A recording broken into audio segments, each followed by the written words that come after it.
Présidentielle, ouverture officielle de la campagne. Ils sont 9 partants pour le Grand Prix du Président de la République.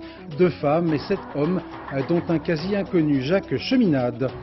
Très vive réaction des responsables de la presse et de la magistrature après les propositions de réforme du Sénat concernant le secret de l'instruction.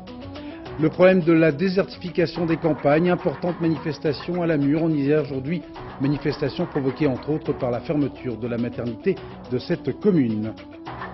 L'Olympique de Marseille placé officiellement en redressement judiciaire. Le club devrait cependant poursuivre son activité sportive. Nous terminerons ce journal par un petit détour au festival du film policier de Cognac.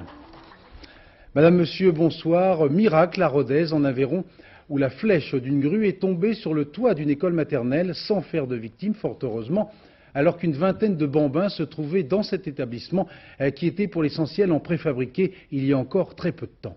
Reportage Isabelle de Lyon. Les 4 fers en l'air, la grue repose sur le toit de l'école qui a miraculeusement résisté. La charge d'1 tonne a tout juste égratigné une gouttière. On en est quitte pour une belle peur dans cette maternelle de Rodez. 8h10 ce matin, 20 élèves sont présents à la garderie quand soudain... Les enfants étaient en train de jouer, tranquilles, et d'un coup on a entendu un grand bruit. La lumière est partie, et les murs se sont mis à trembler. Moi j'ai ouvert la fenêtre, j'ai poussé les enfants dehors, c'est tout. Les petits ne se sont rendus compte de rien, les grands se posent des questions. Le chantier qui consistait notamment à remplacer des préfabriqués par des constructions en dur était en cours depuis plusieurs mois. La grue transportait de quoi couvrir un toit neuf. Était-elle en surcharge au moment de l'accident? Il semblerait que la télécommande n'ait pas répondu. Une enquête est en cours qui n'a pas ému les jeunes élèves. L'école a fonctionné tout à fait normalement aujourd'hui. La désertification des campagnes, thème actuellement de discours électoral et exercice pratique à la Mure en Isère, avec aujourd'hui une importante manifestation provoquée entre autres par la fermeture de la maternité de cette commune. Il y a quelques semaines, une femme enceinte de 8 mois avait perdu son bébé faute de capacité hospitalière sur place. Reportage Françoise Vallée, Yves de l'Écluse. Symboliquement, les maires démissionnaires du plateau mathésin ont déposé leur écharpe devant la préfecture de Grenoble. En tout, 400 élus du Sud-Isère ont démissionné pour protester contre ce qu'ils appellent la désertification de leur région. Cet après-midi, plus de 5000 personnes les ont rejoints pour manifester dans les rues de la Mure. Je trouve qu'il y a une ambiguïté complète au niveau gouvernemental qui annonce un aménagement du territoire. Et puis d'un autre côté, on voit la suppression de services publics. C'est l'inverse qui se passe sur le terrain de ce qui se dit à Paris. Dans le cortège des manifestants, le dernier bébé né à la Mure avant la fermeture de la maternité en janvier dernier. On nous enlève la maternité, ensuite ça sera l'hôpital, bientôt ça sera la mine. Et comme ça jusqu'à la désertification du plateau. Pourquoi est-ce que vous manifestez aujourd'hui? Pour la réouverture de la maternité, parce que je pense qu'il ne va pas être tout seul, il y en aura d'autres. Élus, mineurs, agriculteurs, enfants des écoles, ils sont venus de tous les villages. Derrière eux, une ville morte. Par solidarité, tous les commerçants ont tiré leur volet. À l'image de cet établissement de la Mure, entre 100 et 200 petites maternités en milieu rural ont fermé ou sont menacées de fermeture. Elles sont jugées responsables du taux record de mortalité périnatale que connaît la France. Une thèse très contestée. Reportage dans le Calvados, Éric Lemasson, Raymond Chaplard. C'est une salle d'accouchement qui ne ressemble pas à une salle d'opération. La lumière est douce, la musique aussi. Comme à la maison, il y a du papier peint au mur.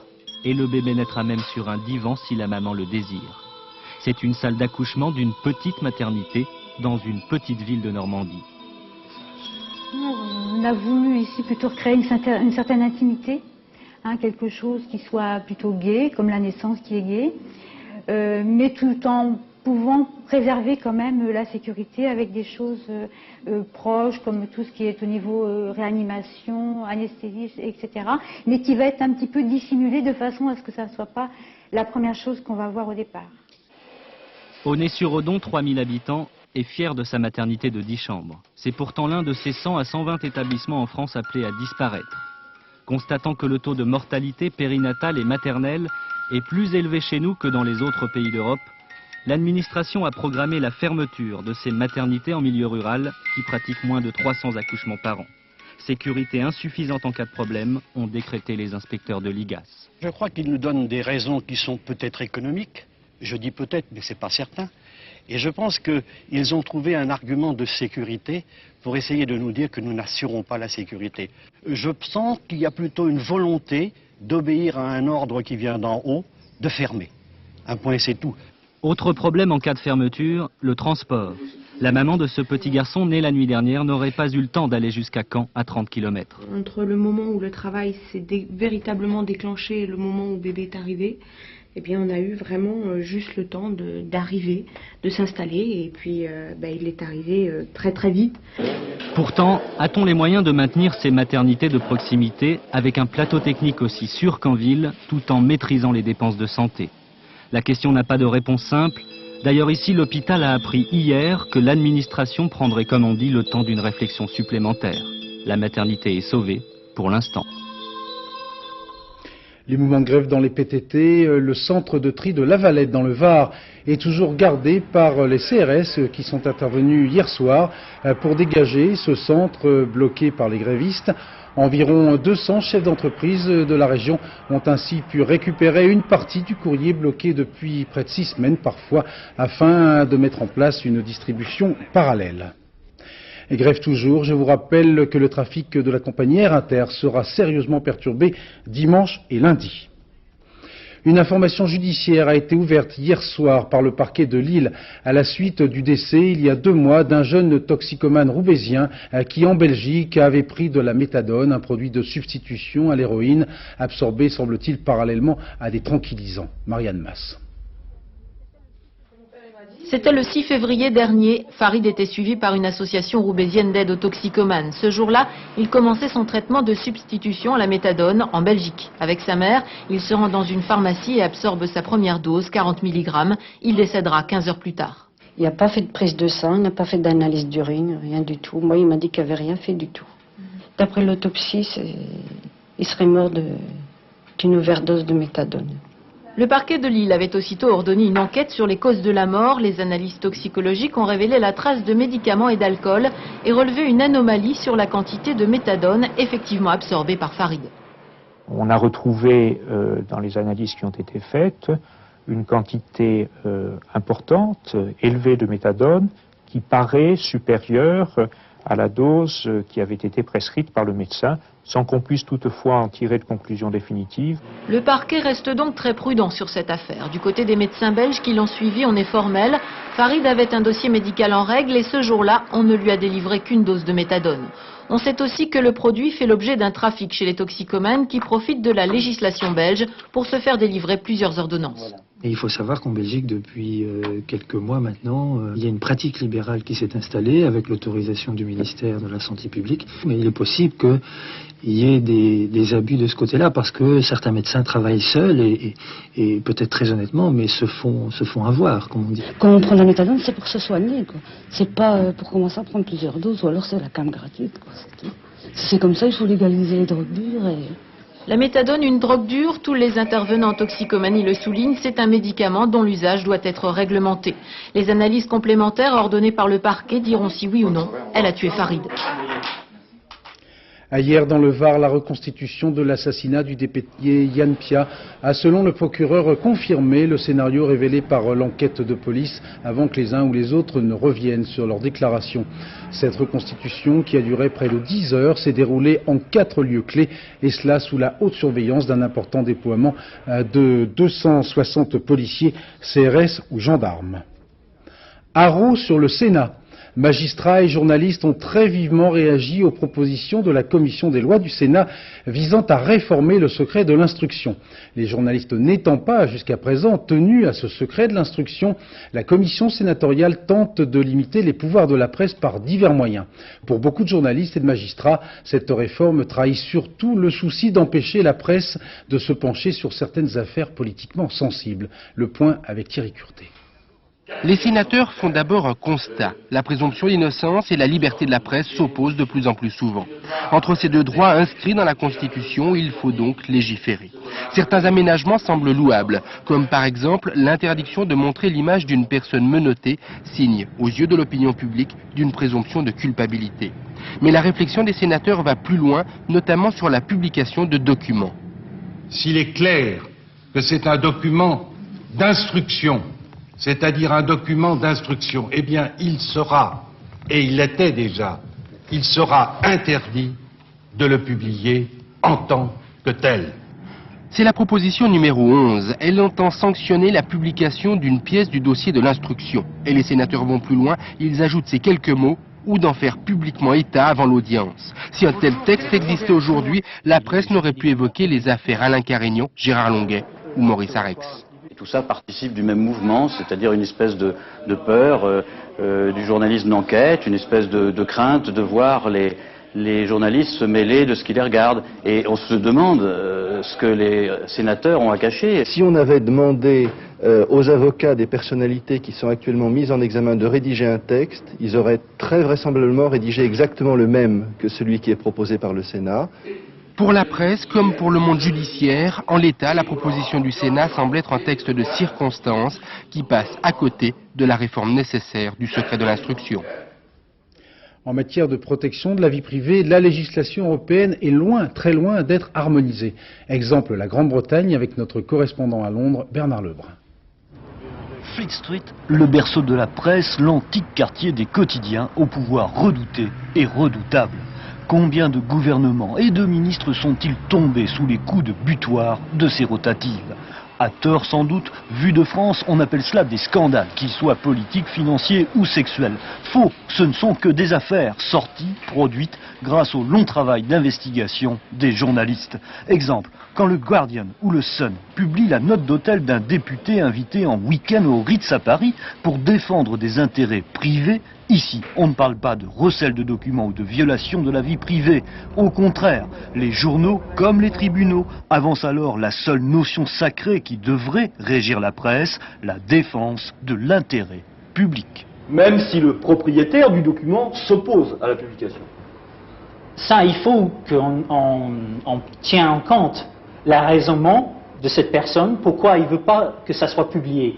Mais si l'intérêt public est énorme, dans un certain cas, on va le publier quand même.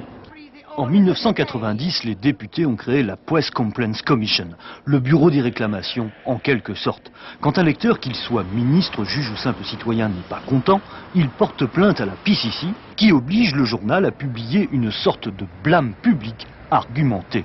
Est-ce à dire que les excès ont disparu? Non, surtout pas en matière de protection de la vie privée.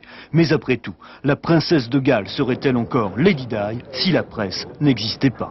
L'Angleterre possède bel et bien un temps d'avance sur la France en ayant créé cette autorité morale sur la presse il y a 5 ans déjà. En revanche, et c'est une coïncidence, ce n'est qu'aujourd'hui que s'ouvre ici le débat sur la protection de la vie privée. Et cela, c'est bel et bien un temps de retard. Les 9 de Pâques, une semaine après les fêtes pascales, ils seront en effet 9 en lice pour le Grand Prix du Président de la République, après bien sûr les ultimes vérifications du Conseil constitutionnel en termes de parrainage. Par ordre alphabétique, Édouard Balladur, Jacques Chirac, Jacques Cheminade, Robert Hue, Lionel Jospin, Arlette Laguillet, Jean-Marie Le Pen, Philippe de Villiers et Dominique Voynet. Le 9 des 9, c'est Jacques Cheminade qui défend les couleurs de la Fédération pour une nouvelle solidarité qui a pris le relais du POE, le Parti ouvrier européen, dissous en 89.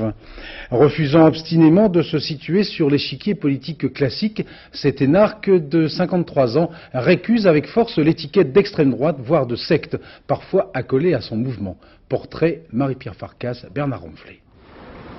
17 mars, Jacques Cheminade dépose tout fier ses 517 signatures au Conseil constitutionnel. 7 avril, elles sont validées. Après 2 tentatives ratées en 81 et 88, Jacques Cheminade est enfin candidat officiel à la présidentielle. Plus besoin de supplier les journalistes pour qu'ils viennent l'écouter défendre ses idées. Je pense qu'il y a une idée à défendre, qui est celle que l'économie mondiale est atteinte par un cancer financier qui ronge et qui détruit tout. Je veux le dénoncer, je veux dénoncer ses responsables et dire que c'est le premier sujet politique, c'est celui qui devrait être en tête de toutes les préoccupations des candidats. Que sait-on vraiment de lui? Pour sûr, il a 53 ans. Il a fait l'ENA, une licence de droit, HEC, et passé 3 ans au ministère de l'économie et des finances comme haut fonctionnaire. Mais les vieilles questions restées sans réponse quand il était tête de liste d'un certain rassemblement pour une France libre aux élections européennes de 89 sont toujours d'actualité. Quelle est vraiment sa couleur politique? Moi, je suis du parti du progrès, du parti du développement. Donc, ça serait vu généralement comme un parti de gauche, si on veut caricaturer les choses. Est-ce que les différentes associations dont il a fait partie depuis 1981 ont, comme on l'a quelquefois supposé, quelque chose à voir avec une secte? C'est le contraire d'une secte. Tout en moi est à l'opposé d'un monde sectaire, d'une vision sectaire du monde. Même à l'ENA, je n'aimais pas la secte des énarques. Enfin, quels sont ses liens véritables avec Lyndon LaRouche, candidat aux élections américaines et condamné à 15 ans de prison pour fraude fiscale en 88, libéré sous condition en 94. C'est des liens de collaboration dans les deux sens, c'est des liens d'amitié. Les liens financiers, il n'y en a pas. Hélas, LaRouche n'est pas un milliardaire américain qui vient me financer. Je l'espérerais. Il ne l'est pas, il n'a pas d'argent, moi non plus. Jacques Cheminade a été lui aussi condamné à 15 mois de prison avec sursis pour vol en 92. Il a fait appel de ce jugement. Sa date d'audience sera fixée le 9 mai. Pour le moment, il peut donc savourer sa gloire et répéter son slogan « Une France pour rebâtir le monde ». Les tout derniers sondages sont toujours parfaitement contradictoires. Selon la Sofres, Chirac est à 24%, Jospin 22% et Balladur 20%. Mais selon l'Institut CSA, le candidat socialiste serait éliminé du premier tour avec Jacques Chirac à 26% des intentions de vote, devant Édouard Balladur 22,5% et Lionel Jospin 18,5%. Femmes, je vous aime, comme dirait Julien Clerc. Les principaux candidats se sont exprimés aujourd'hui devant le Conseil national des femmes françaises. Reportage Chantal Kimerlin.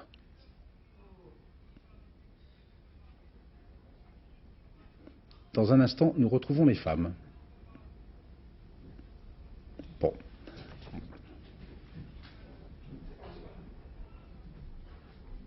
Pour parler aux femmes, chacun est venu avec sa chacune. Entendez sa dame politique. Au petit matin, Édouard Balladur et Simone Veil, un couple fait d'estime réciproque.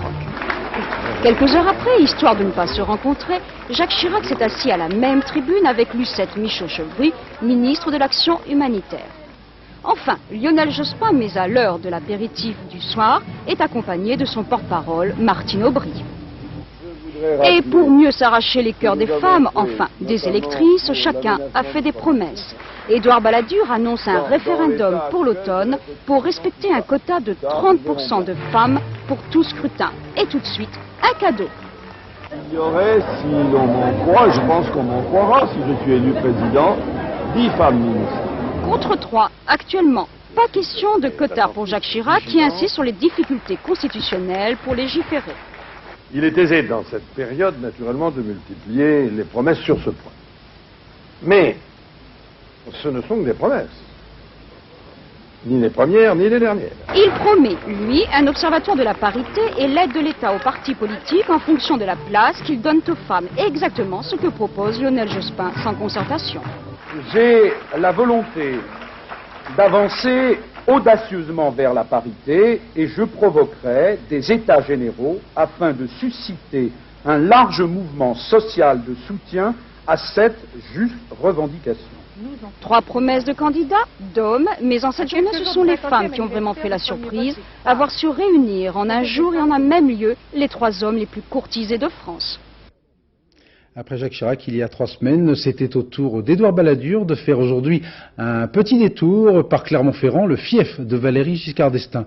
Sur place, pour France 2, Jérôme Catala, Philippe Josselin. Est-ce qu'on pourrait avoir la poignée de main traditionnelle, s'il vous plaît ? Traditionnelle, effectivement, la visite de rigueur du candidat Balladur au président de la région Auvergne, Valéry Giscard d'Estaing.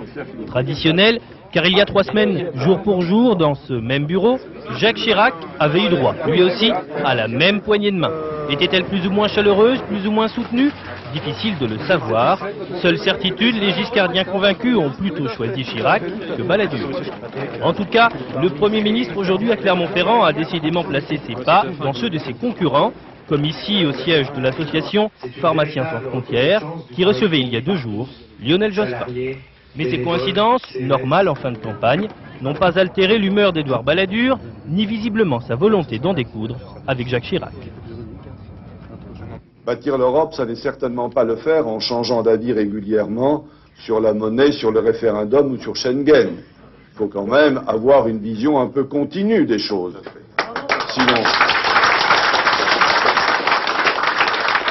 Je déplore que les grands débats soient donc trop absents. Mais enfin, apparemment, il n'y en aura pas avant le premier tour. J'en prends mon parti.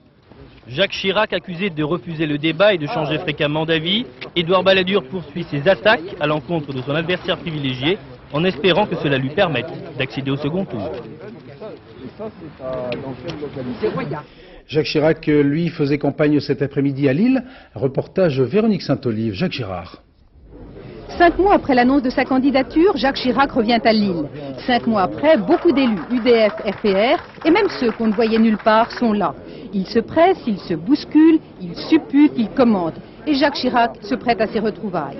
Mais le contact en direct avec le peuple du Nord, c'est ce soir qu'il a lieu. Plus de 10 000 personnes attendent le candidat au Zénith. Il s'époumonne, il vibre et Jacques Chirac se lance à corps perdu dans ce bain de foule-là. À force de discours, à force de meetings, Jacques Chirac continue d'occuper son terrain. Le candidat met les bouchées doubles.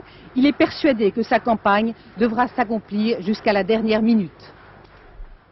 Ardent supporter de Jacques Chirac, Philippe Séguin, lui, était cet après-midi à Annecy où, vous allez l'entendre, il a ironisé sur la carrière d'Édouard Balladur. Pour être un jour candidat, il lui fallait entrer en politique. Il a dû accepter que ce soit M. Chirac qui l'y aide. Ce démagogue, cet homme du passé, ce professionnel de la politique. Il a dû souffrir, M. Balladur. Il lui fallait encore une circonscription. Il lui fallait encore une circonscription. C'est de M. Chirac qu'il a dû l'accepter. De ce démagogue, de cet homme du passé, de ce professionnel de la politique. Il a dû souffrir, M. Balladur. Et pour qu'il devienne Premier ministre, il fallait bien quelqu'un pour l'imposer. Hélas, il dut consentir à ce que ce soit encore M. Chirac, ce démagogue, cet homme du passé, ce professionnel de la politique. Il a dû souffrir, M. Balladur. Côté socialiste, Michel Rocard a ironisé hier soir sur, je cite, les talents gesticulatoires de son vieux camarade d'études. Jacques Chirac et Michel Rocard étaient dans la même promotion à l'ENA, en déclarant que même les amis conservateurs européens du maire de Paris sont inquiets de son manque de sérieux. Lionel Jospin, lui, s'est offert aujourd'hui une journée culturelle en Avignon et un pique-nique champêtre dans le Luberon. Et cela, vous le voyez, en compagnie, entre autres, du comédien Pierre Arditi et de Jean-Marc Thibault, son beau-frère. La vérité doit gagner l'élection, a affirmé le candidat socialiste pour qui messieurs Chirac et Balladur disent la vérité l'un sur l'autre, mais ne disent pas la vérité au peuple. Le trésorier de la campagne Jospin, Pierre Moscovici, a ouvert un nouveau front en s'interrogeant sur l'origine des fonds dont bénéficient Édouard Balladur et Jacques Chirac pour leur campagne. J'ai Wittenberg. Ils n'accusent pas, ils soupçonnent. Ils n'ont pas de preuves, ils ont des doutes. C'est donc une question que posent aujourd'hui les amis de Lionel Jospin sur le financement des campagnes d'Édouard Balladur et de Jacques Chirac. À en croire les socialistes, les sommes dépensées par les deux candidats du RPR sont d'ores et déjà supérieures au maximum autorisé, 90 millions de francs au premier tour, 120 millions au deuxième tour. Je pense que tout ce qui a été dit dans leur budget, présenté de la façon la plus floue, est hautement fantaisiste et qu'ils sont en train de dépasser allègrement ces plafonds. Une pique pour Édouard Balladur, les socialistes prétendent d'abord qu'à elle seule, la grande fête du Bourget le 25 mars a coûté 10 millions de francs. Ensuite, qu'il y a une ambiguïté financière sur la façon dont Édouard Balladur sépare ses fonctions de Premier ministre et de candidat. Une pique pour Jacques Chirac, carrément soupçonné, lui, sur la provenance de ses recettes de campagne. Le clan Jospin s'interroge sur l'argent récolté grâce aux dons des particuliers. Quand je vois tous les gens qui donnent à Lionel Jospin au titre de la souscription, des centaines, des milliers de gens qui nous donnent des petits chèques de 50 francs, de 100 francs, de 200 francs, et que ça fait aujourd'hui 2,5 millions, alors que Jacques Chirac annonce 55 millions, je sais que c'est un sympathique mangeur de pommes, mais quand même. Bref, Lionel Jospin, dont la candidature stagne, voire régresse dans les sondages, tente une percée sur le terrain des comptes de campagne, mais aucun de ses adversaires n'a souhaité lui répondre. Faute de combattants, la polémique est close, pour l'instant. Ce scrutin présidentiel 95 tombe en pleine vacances pascales et également sur le pont du 8 mai pour le second tour. Beaucoup redoutent une abstention massive pour celles et ceux qui ne seront pas chez eux au premier comme au second tour. Voici le mode d'emploi du vote par procuration. Reportage Marie-Pierre Samitier, Philippe Peter. Depuis juillet 93, le code électoral accepte qu'on vote par procuration quand on part en vacances.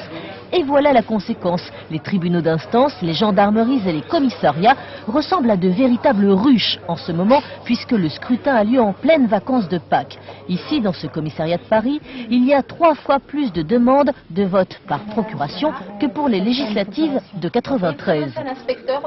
Je serai absente lors du premier tour des élections. Pour quelle raison? Parce que je pars en vacances avec mes enfants qui sont en vacances à ce moment-là, c'est les vacances scolaires. Les vacances, donc, c'est d'accord. Mais si vous partez en week-end? Alors là, les week-ends prolongés, malheureusement, le code avec les circulaires sont formels, ça ne marche pas. C'est-à-dire qu'il s'agit d'une notion de vacances, c'est-à-dire d'absence prolongée du domicile. Prolongée au-delà de combien de jours alors? Une semaine? Une semaine, oui, une semaine. À partir d'une semaine, il n'y a aucun problème. Mais ça exclut, par exemple, la personne qui va passer la journée du dimanche, la journée du vote, à la campagne. Ça, elle n'a pas droit à procuration. Outre les vacances, le vote par procuration est ouvert si vous êtes malade, hospitalisé ou handicapé, ou bien si vous travaillez le jour du scrutin. Je vais en stage en Roumanie pendant 15 jours et donc je ne serai pas là pour le premier tour. Autrement dit, vous travaillerez à ce moment-là? Oui. Pour établir la procuration, il faut donc la preuve que vous êtes dans l'un de ces cas de figure, un justificatif de domicile et une pièce d'identité. Dernier obstacle à ce petit parcours du combattant, il faut confier votre vote à une personne inscrite dans votre commune. Ce formulaire rempli, voter ne sera qu'une simple formalité si votre choix est fait. Mais là, c'est une autre histoire. Fin de la semaine consacrée au SIDAction 95. Ce soir, nous vous proposons un reportage de Françoise David et de Yann Jiquel sur les expériences actuellement menées afin d'associer étroitement l'hôpital et la médecine de ville pour le suivi des malades. Ancien toxicomane, Michel prend depuis 2 ans et demi des médicaments de substitution à l'héroïne. Cette dépendance-là, il veut aussi mettre fin grâce à un sevrage. Son médecin traitant, qui le suit également pour sa séropositivité, doit le diriger vers un service hospitalier approprié. Toxicomanie et sida, le docteur Dari est souvent confronté aux 2 problèmes conjugués. Médecin de quartier, elle fait partie d'un véritable réseau associant les professionnels de la ville et ceux de l'hôpital. L'existence de correspondants lui permet ainsi de mieux diriger ses patients. À partir du moment où je l'envoie dans tel endroit, le patient sait que ça fait quand même plus de 2 ans, 2 ans et demi qu'on est ensemble, qu'on travaille ensemble. Le patient a confiance et il sait que je ne vais pas l'envoyer pour un échec. Enfin, il sait qu'il va être bien reçu. Être ainsi mené vers l'hôpital rassure Michel. Le travail difficile du sevrage, qui nécessite 10 jours d'hospitalisation, et le suivi du traitement contre le sida se feront en équipe. Il faut qu'il y ait une connivence, je dirais, entre le malade, le médecin traitant et l'hôpital. Ça marche à 3, quoi. Ils vont m'apporter en tout cas un soutien psychologique dont j'ai besoin et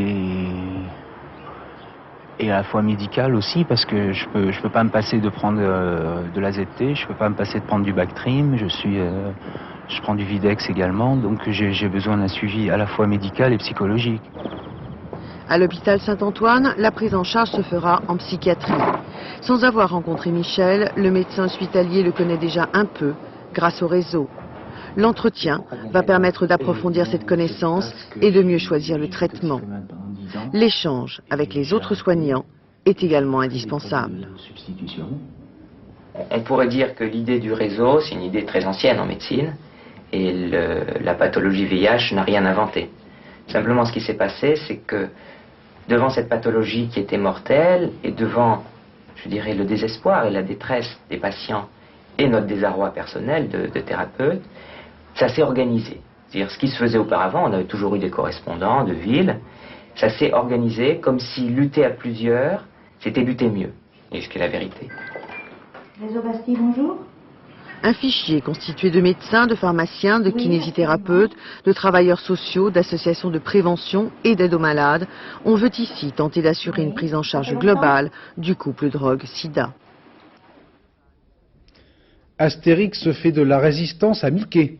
Le petit Gaulois a en effet brillamment relevé le défi d'Euro Disney en dégageant 94 un bénéfice de 15 millions de francs, et cela pour la première fois depuis sa création il y a maintenant 7 ans. Pour sa réouverture printanière, Astérix a même investi dans de nouvelles attractions. Reportage de Luc Bazizix sur des images de Frédéric Bonnet. Du haut de son menhir, Astérix, tout surpris, observe son petit village gaulois s'agrandir. Les 12 travaux ont eu lieu pendant l'année. Sculpteurs, décorateurs, metteurs en scène, acrobates et tailleurs de menhirs. Au total, 70 métiers expriment ici leur savoir-faire. Je suis sculpteur modeleur et tous les menhirs et les faux rochers qui ont été faits, c'est nous qui les avons faits. Là, on a eu un chantier de 5 mois environ. Et le petit village gaulois se sent pousser des ailes. Il vient d'investir plus de 50 millions de francs pour construire cette cité lacustre avec sa livraison de menhirs flottants, Menhir Express. Une véritable expansion romaine rendue possible par une potion magique. 15 millions de francs de bénéfices en 1994. Des constructions qui nécessitent beaucoup de sesterces. Un sesterce égale un franc. On a dépensé 50 millions de francs, on a eu plus de 200 personnes de tout corps d'État qui ont travaillé, beaucoup notamment de décorateurs. Nous utilisons une équipe de décorateurs de cinéma qui viennent travailler régulièrement tous les 6 fers. Et on a produit le plus grand système de livraison de menhirs de Gaulle, même de l'univers gaulois, romain et du monde, puisque ça n'existait nulle part ailleurs avant. Et cet univers gaulois emploie pendant l'année 160 personnes auxquelles s'ajoutent 150 jeunes de moins de 26 ans en contrat de qualification. C'est l'immersion. Après l'ouverture, les effectifs s'alourdissent. On compte 900 saisonniers et vacataires. Parmi les locataires permanents, les dauphins. Et eux demandent beaucoup de temps de travail. Oh, c'est toute la journée, hein. Toute la journée, le matin jusqu'au soir. C'est sûr qu'on a on faut préparer poissons, on fait nettoyage, mais tout le moment que c'est possible, on passe avec eux. Plongé dans l'ambiance gauloise, une recette d'Astérix qui a toujours une idée fixe, faire cette année encore des bénéfices. Les malheurs de l'OM, suite constatant l'état de cessation de paiement, le tribunal de commerce de Marseille a ouvert aujourd'hui une procédure de redressement judiciaire, procédure qui cependant ne devrait pas contraindre les joueurs à raccrocher leurs crampons. Reportage Anne Poncinet, Jean-François Bec. La décision ne devait être rendue que le 14 avril, mais c'est finalement à 15 h que le président du tribunal de commerce, Fernand Arnault, a annoncé officiellement le placement de l'Olympique de Marseille en redressement judiciaire. À vrai dire, la nouvelle ne surprend personne. Dans les officines de supporters, on accuse le coup avec fatalisme. Qu'est-ce qui peut nous arriver d'autre? Plus rien. On est déjà en bas. Alors il peut se passer qu'une chose, c'est qu'on remonte maintenant. Personnellement, je pense que c'est une bonne chose. Le club va pouvoir repartir à zéro, même si on doit refaire une saison en D2. Car désormais, même si l'OM monte en première division, il sera rétrogradé en seconde division. Pour cette raison, certains auraient voulu retarder au maximum le dépôt de bilan. Mais pour les dirigeants du club qui assistaient aujourd'hui à l'entraînement, c'était prendre le risque de ne plus pouvoir payer le personnel. Je crois que tout le monde comprendra que même à la veille de grandes échéances, il vaut mieux que les joueurs soient payés, plutôt que dans certains clubs, on se souvient à l'époque où les joueurs attendaient pendant 2-3 mois leur paye. C'est pour ça qu'on a précipité les choses. À partir du moment où la sentence était la même, mieux valait crever l'abcès immédiatement et éviter que la gangrène se propage. On prend un coup quand même malgré tout, mais bon, apparemment il n'y avait pas d'autre recours, donc il faudra faire avec. Et nous, il va falloir qu'on se concentre sur les derniers matchs de championnat, à savoir de gagner maximum de matchs afin de terminer dans les 3 premiers. De Paris, le dirigeant de la Ligue de football qui détient les clés de l'avenir sportif du club estimait que ce dépôt de bilan est une bonne chose. L'Olympique de Marseille se retrouve aujourd'hui dans une situation confortable, en ce sens que le repreneur, quel qu'il soit, n'a plus de dette. Donc c'est une affaire classique. Les collectivités, les subventions de demain vont rentrer dans le club, la publicité demain va rentrer dans le club, les cartes d'abonnement, le guichet, l'Olympique de Marseille, à partir de demain matin, est riche. Précisément en fin d'après-midi, le maire de Marseille a annoncé au stade Vélodrome qu'il proposerait mardi au conseil municipal un projet de reprise de l'OM, un projet qui trancherait avec la gestion précédente. Dans cette société d'économie mixte, il faudra qu'il y ait une absolue transparence des finances et un contrôle permanent. C'est-à-dire que quand on dépensera 1 million, on dépensera 1 million, on n'en dépensera pas 2. Il faudra que les gens le sachent. Ça marche comme ça, la mairie. Cet après-midi, Robert Vigouroux a pris l'avantage dans la course pour le sauvetage de l'OM, un dossier sensible à la veille des élections municipales. Football a de nouveau rimé avec violence hier soir à Saragosse en Espagne. Plusieurs centaines de supporters britanniques de l'équipe de Chelsea ont saccagé une partie des tribunes du stade alors que les Espagnols menaient 3-0 en demi-finale allée de la Coupe des vainqueurs de coupe. 6 supporters britanniques ont été arrêtés pour trouble à l'ordre public. Le championnat du monde de Formule 1 redécouvre l'Argentine qu'il avait abandonnée en 81. Aucun des pilotes qui seront dimanche au départ sur le nouveau tracé de l'autodrome municipal de Buenos Aires n'était présent il y a 14 ans. La première séance d'essai officielle s'est achevée il y a quelques minutes sur une piste détrempée, vous le voyez, et c'est l'Écossais David Coulthard sur Williams Renault qui a réalisé le meilleur temps juste devant Jean Alesi au volant de sa Ferrari. Après l'eau en Argentine, un doigt de cognac avec un petit détour digestif au festival du film policier organisé dans cette bonne ville charentaise. Reportage Nicolas Vinclair et Céline Remlinger qui ont suivi 2 festivaliers. C'est une étape VRP à l'entrée de Cognac. On croit que c'est bien, n'est-ce pas? Les étapes VRP parce qu'on croit que c'est calme. Eh bien, au bout de ce couloir, il y a de quoi vous refaire quelques économies. Si la mémoire du cinéma était dans un coffre-fort, alors ceci serait un hold-up. S'ils sont venus à Cognac, c'est pour défendre une juste cause, la leur. Ils veulent créer un musée de l'accessoire. Ça, c'est le flingue d'Anne Parillo dans Nikita. Le factice de police de Richard Berry dans Special Police. Le pistolet de Léon avec Jean Reno. Le deuxième. Le troisième. Le dernier. Un festival réussi, c'est comme une bonne lessive, 2 en 1. Première action, on s'installe au plus profond du noir et on avale film sur film. Seconde action, on en profite pour nouer des contacts au plus profond du beau linge. Bref, on fait son business. Ça va-t-il passer à la sécurité? Ça passe. De toute façon, ces messieurs avaient leur ticket. Pour un film qui raconte devinez quoi? Ce sont 2 copains d'enfance avec un flic. 2 bandes rivales s'affrontent pour se partager le marché de la drogue. Une fille va se mettre en plein milieu d'une sale affaire. À gauche, le flic introduit dans la bande du truand qui est aussi un copain d'enfance. Je ne vous raconte pas la fin, mais regardez. C'est efficace.